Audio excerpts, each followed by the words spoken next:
I know y'all are either really excited to hear from me twice in one Sunday, or you're kind of rolling your eyes like, what is he doing up there again? So, I was asked this morning just kind of go through just the status of the youth. And I think the best way to start that, sorry, I'm a pacer. I think the best way to start that is to really start this a couple of years ago. And the reason I think it starts there is because I really feel like that's where the momentum started. And so a few years ago, Rachel and I walked in, and we kind of talked to each other. We're like, what is like something that needs to be known, right? And so one of the terms that I use, so for those that don't know, I'm what's called a safety consultant. And we go to various job sites, and we teach them OSHA. And one of the terms that I like to use a lot is the term comfortably uncomfortable. I use it for safety because a lot of times whenever you're doing things, like for example, fall protection harnesses, when you put them on, they're not the most comfortable things in the world, but they shouldn't be so uncomfortable that you want to take it off immediately, right? And the reason I like to use that phrase is because it fits, right? And whenever it came to this youth group, it was kind of the same thing. It was, guys, are y'all uncomfortable sharing the gospel with people?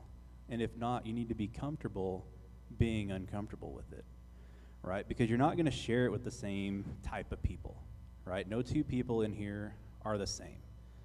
And for you to say that you're always comfortable doing it is to me, it's not very genuine, right?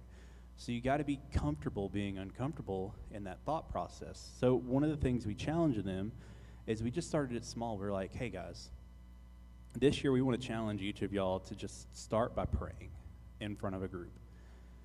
You know, and if you were to ask any of them to start praying in front of a group at that day, I think a couple of them kind of freaked out on us, like, I can't do that, I can't do that.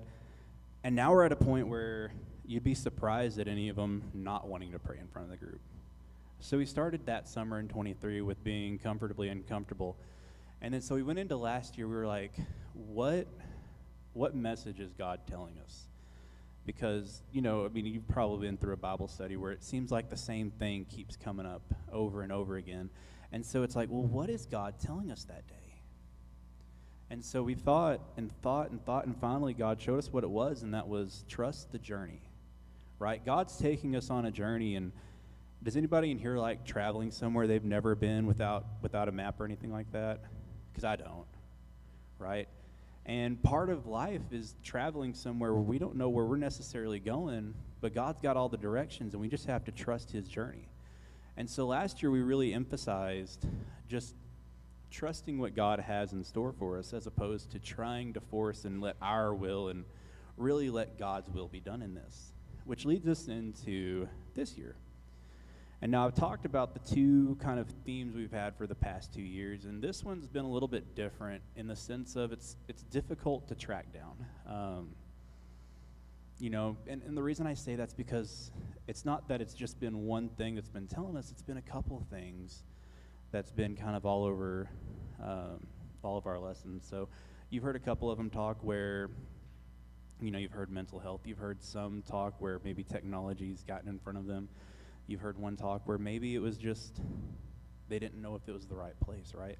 And, you know, it kind of ties back to the other two of just trusting the journey, right? We got to trust where God's taking us. And, you know, I'm really proud of the progress that all of them have made, which I don't know if y'all have ever sat and chatted with one of your local youth team members here, but I think if you really just sat and just chatted with them over the years, you'd see drastic progress.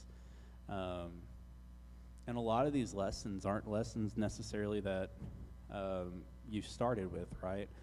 But they're where you ended. So coming into Falls Creek, I'll be honest, the first day or so was extremely frustrating, and it's not because of the camp itself. It was because we were new to the camp. And so if y'all have never been to Falls Creek, this place is absolutely huge. It's literally the biggest church camp in the nation. And whenever I say most of the stuff that you have to do is about a mile away from you, just about everything's a mile away from you.